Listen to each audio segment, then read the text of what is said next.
Welcome to my Season 4 wrap-up. This season featured 16 conversations with dads, which may seem odd for a podcast on overcoming working mum burnout. But I truly believe that if dads who have experienced full-time caregiving are in leadership positions, they will help create the workplace systems change that will benefit mums and prevent burnout. And not only can such men create better workplace conditions, but when they are on leave or focusing more on their family, they will allow more space for women to rise instead of burning out before they get there. We know that when dads take paternity leave, they have a strong bond with their children, but also working mums have a more positive trajectory when they return to work. I had not expected to hear so many other benefits of being an active dad, including mental health benefits for dads. As some of my guests pointed out, we have to start showing dads why they should do this for themselves, not just for their family or society at large. I've met so many dads since who experience so much joy in parenting. While my husband and I love our children, mostly our conversations are dealing with problems around the kids, whether that's scheduling conflicts or mental health issues. To be honest, we're looking forward to 2 weeks this summer when the kids are going away. I know we all need breaks, and it's okay to take them and look forward to them. But I do wonder what we can do to find more joy in parenting. We have tried to do less and be more present. I also think it's important to accept that parenting is difficult when we're both CEOs without family around to support and with the kids at challenging ages. I also didn't expect to have so much empathy for the men, which I think is such an important reminder of the importance of stories to elicit empathy. To be honest, I've been pretty pissed off at my husband at various times, and I think the burden on parenting falling on my shoulders contributed to my burnout. I remember when I had to return from a work trip abroad early because he was too stressed with the kids.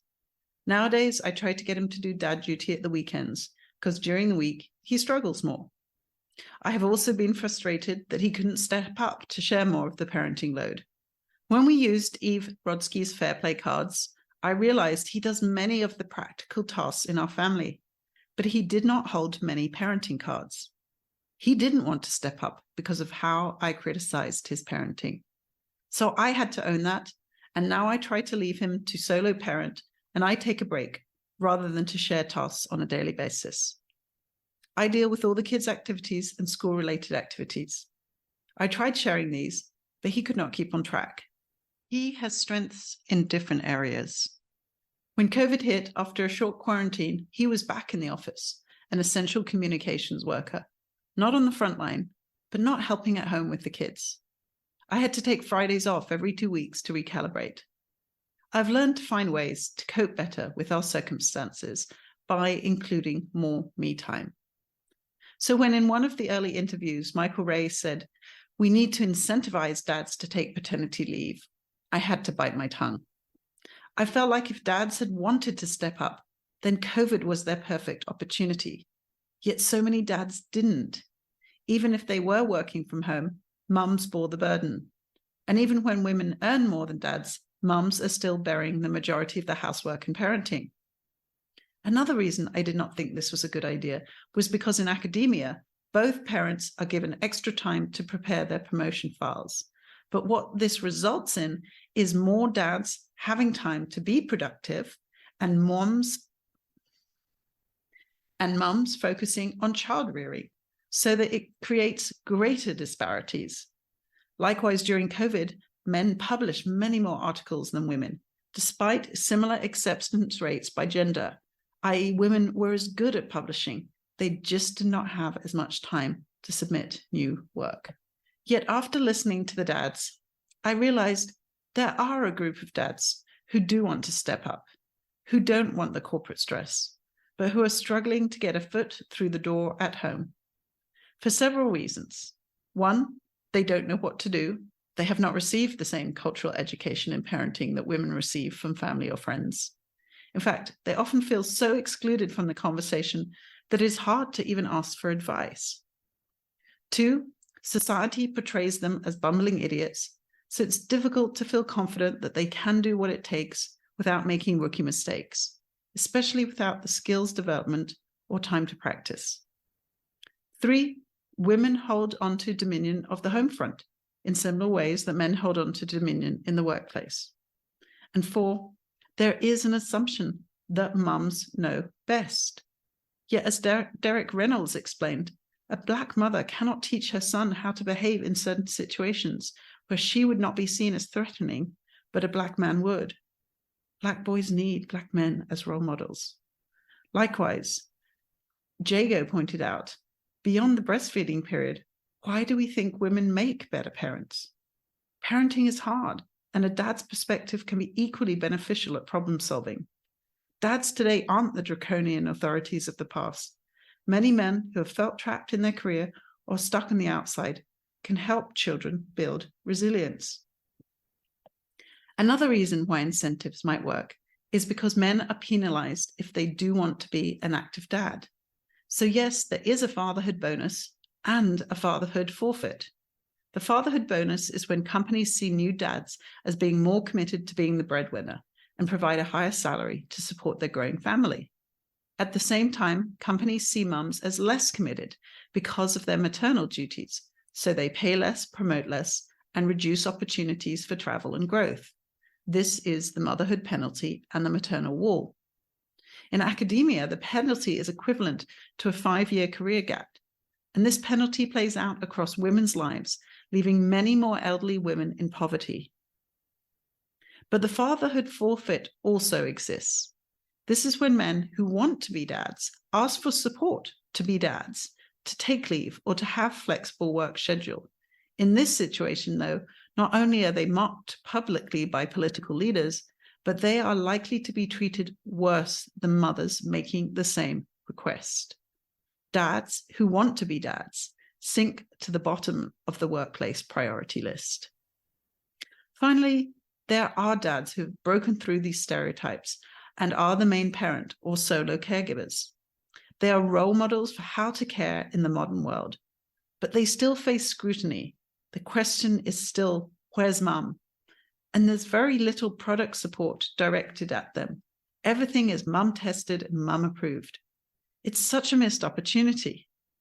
So because of all these downsides to being an active dad and the cultural norms against it, it does make sense to incentivize dads to take leave, or as they do in Denmark, mandate it. As mothers, we need to make sure that we actively step away from the home when dads are supported to take their turn. So let's review some of the specific lessons that I learned from each guest. From Eric Atherall, I learned about the Deloitte report that always on, always available leads to gender inequality. From Aaron Hipp, I was reminded how hard it is to say no when you're passionate about your work. From Dan Flanagan, I realized there are not spaces for dads together and be supported.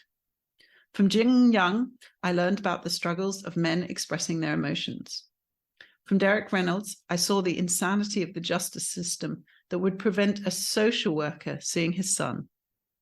Jago Brown provided insight into equity systems at home and work. Jasper Schurperdine shared a novel co-parenting approach and an exercise in how to find your team's source of energy. Eric Zimmer provided perspective on finding more focus through fulfillment. Ian Dinwiddie took me through the steps of learning to be an active dad. Jeremy Smith provided me with hope that things were changing. From Charles Daniels, I felt the pain of absent fathers. From Art Eddy, I saw what being on the outside had taught him. Brian Addison provided a shining example of servant leadership at home and work. Nahal Metra showed how appreciating each other is important. Aaron Coleman demonstrated that even entrepreneurs can take a sabbatical and celebrate their achievements. And finally, Michael Ray, one of the first interviews I conducted, but the one that I aired last. He convinced me that men need more support to step up, and that we'll all benefit if they do. From all the dads, I had the best dad jokes that I shared with my kids.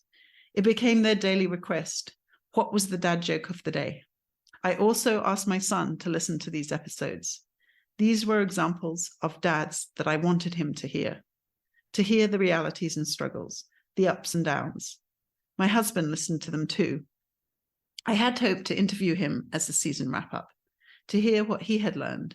I was looking forward to us talking through some of the challenges we have faced and sharing with listeners the journey we have been on, to a point now where we really do value each other much more than we ever did before.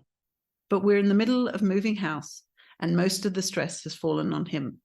Besides, his dad joke would have been wholly inappropriate. So what next? I already have a full season 5 all recorded, but I'll be taking a short hiatus before then. My podcast assistant, Amy, is now a full-time social worker. I've been so grateful for her help. As she transitions and I work on some rebranding, I'll be waiting till September to launch season 5, focusing on systems change. Let me give you a little heads up about who will be featured so you're excited to listen in. The season will start with system experts explaining how systems change. We will then transition to authors writing about systems and culture change. Finally, we'll lead into examples from different industries and different size companies. So we'll start with Emma Proud, who'll tell us about using systems change theory in global development and using the yes and improv comedy game to build a joint vision. Laura Hamill will share her tips on how to create organizational change through culture change. Alex Budak, author of Changemakers, explains how mindset plus action leads to change. Helen Cupp, author of How the Future Works, shares how team agreements around meeting schedules and purpose can create more intentional fairness and flexibility. Julia Borston, author of When Women Lead, describes women leaders who changed their industries. Kim Scott, author of Radical Candor and Just Work, explains how radical feedback can create greater psychological safety. Olivia Wagner, author of Right Leader, Right Time, shares how leaders such as Carol Bernstein created a family-first organization. Now moving to the business cases. Rachel Shemirani of Barron Markets shared how she motivated reduced work hours and took more vacation to role model life outside of work. Aaron Tabaco of UCSF School of Medicine describes how his team increased employee engagement during COVID and how meeting breaks and local connection hubs support team members' mental health. Rosa Safranek from HR Hints shares rituals and communication tools that entrepreneurs can use during the stressful startup period when burnout is rife. Kim Roher and Tony James from Oyster detail how, despite concerns, they created a mental health Slack channel, which CEO Tony posts to regularly, and how his board and funders purposely support his vision for parenting employees. Dr. JB of Hope for Med describes creating safe spaces for physicians to share their concerns in a virtual world. Melissa Cooper from Global Partners shares how they created caring circles, golden collaboration hours, and paid leave with best practice guidelines used across the industry. Jared Pope from WorkShield explains how a third-party process to resolve HR issues quickly can transform workplace culture. Jennifer Harris-Kroll from Amptil, which is a secure communication system for remote workers, describes the loyalty she has developed because the company supported her when she burned out. Karen Price from Progress explains what companies can really do to change culture and maximize employees' potential through policies and practice. Kelly Robinson from PKR shares how she supports the well-being of her employees during the workday.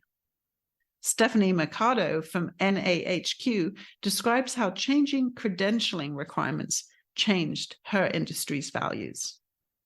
And Art Shake from Circle It shares that his company's purpose for a family member to leave a digital legacy was matched by his attention to the importance of health and family time for his employees. And finally, Katika Roy from Pipeline Equity provides the key steps to creating pay equity. I'm still collecting culture change stories where both people and systems change, So please connect with me on LinkedIn to share yours. I will also be launching a LinkedIn newsletter shortly about applying behavior change strategies to business problems. So I'll record those and share them. And don't forget to listen to any missed episodes or old favorites till the podcast returns in the fall. I will also be going to an every other week schedule in the fall to keep my own burnout at bay. As I mentioned, I'm also considering some rebranding. I have been working on a program called Leading Culture Change, increasing business impact without suffering burnout, using the science and practice of changing people and systems. This program is for action-oriented change makers who are struggling to lead culture change because there isn't a blueprint for being strategic in this new norm, and you need reliable tools and processes to allow you to be agile and effective. Your employees and the business are depending on you to have impact. You care deeply about DEI, employment engagement, and well-being, but your plate is overfull and taking a deep breath is not working anymore. You can't face another cheerleading event that leaves you drained and wondering, will anything really change? You can imagine a sustainable, healthy, diverse workforce where innovation, growth, and wellness reinforce each other. But it seems like you're climbing an insurmountable wall to get there. And the idea of leading organizational change feels overwhelming and downright scary. Yet at the same time, doing nothing is untenable. Doing nothing means you endorse this toxic work culture. Doing nothing perpetuates bias and burnout. The status quo sucks, but how do you start to change people and systems? My 3-step Fix the Workplace formula will help you build the sustainable, healthy, diverse human workplace of your dreams and create the ideal company to work for that your employees and job candidates are demanding. Step 1 is plan. My Leading Culture Change training will provide you with the tools and processes to build your own roadmap for how to lead people and systems change. The training will help you analyze the status quo and strategically plan for change. I'll teach you how behaviors and systems change, going beyond awareness and using ongoing social learning tools. I'll provide a social norm impact assessment tool to guide the strategies you want to use based on a logic model designed to impact retention, innovation, and growth. You will learn how to create the foundational conditions of psychological safety, emotional intelligence, and burnout prevention. I'll provide you with the tools and strategies needed to create lasting change, including multi-level root cause ecological analyses of common workplace problems at the intersection of race and gender, and a healthy work habits action plan. You'll learn how to lead learning collaboratives where shared decision-making, experimentation, and quality improvement cycles drive problem-solving and innovation. I'll take you through guided exercises to help you build your blueprint so you can be agile and effective, including role modeling new behaviors, redefining the system, engaging champions, overcoming barriers, supporting change in others, rewarding the change you want to see aligned with your ESG, and creating your plan for sustainable change at scale. Step 2 is act. My Leading Culture Change learning collaboratives will provide you with the supportive environment of group coaching matched with the accountability, progress evaluation, and positive reinforcement of behavior change strategies. It builds on evidence from healthcare, business, and global development that shared decision-making will lead to greater innovation, that small experiments led by end users will create more adaptable and resilient solutions, and that social learning has the biggest impact on individual and group change. During a 12-week period facilitated by me, you'll meet with 3 other leaders of change to share your experiences, celebrate your wins, give and receive feedback, and help with problem solving. This is your chance to road test your ideas in a safe and supportive environment, to build your confidence and mastery in gradually more challenging situations, and to thrive in a community of practice with other leaders of change. You'll set goals around specific changes to bring more focus, flexibility, fairness, and purpose to your organization. You can use these experimental phases to better understand barriers within your organization and to create small wins that will help you communicate the benefits of an alternative way of leading culture change. Step 3 is adapt. My Leading People and Systems Change process will support you to create new social norms in your organization that you can implement at scale using the scientific but practical change tools and processes that you have already mastered. With my support, you'll seek feedback on your culture change leadership vision. You'll empower champions to help build the foundational conditions needed for change. You will incentivize new experimental approaches to workplace problem solving, assessing progress with the social impact assessment tool. And you'll create new policies and procedures that reward the behaviors you want to see in a sustainable, healthy, diverse workplace. In the process of developing a new culture, you'll address the fears of those more comfortable with the old culture, and you'll engage system stabilizers to share strengths that can be carried forward. This work will not happen overnight, but if you focus on the daily behaviors that are tied to the outcomes you want to see, and if you operationalize new values in daily decision-making, you'll be able to have noticeable and immediate impact on your people and the system. If you want to learn more about this, please follow me on LinkedIn under Dr. Jacqueline Kerr, and I'll be posting more about this over the next months. In particular, if you want to be part of the inaugural cohort who has the important job of giving me feedback and guidance, then please direct message me on LinkedIn. Thanks for listening, and I look forward to sharing more stories soon. Take care.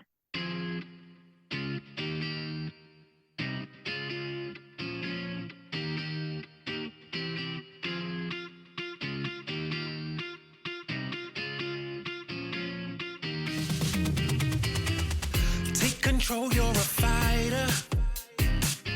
Push the limits and see it, you're already there. Told you we going higher. Ain't no stopping us, we're going in for the win. And we're gonna celebrate. Then we're gonna do it all over again. And we're gonna rock this place, 'cause this is our day. We're gonna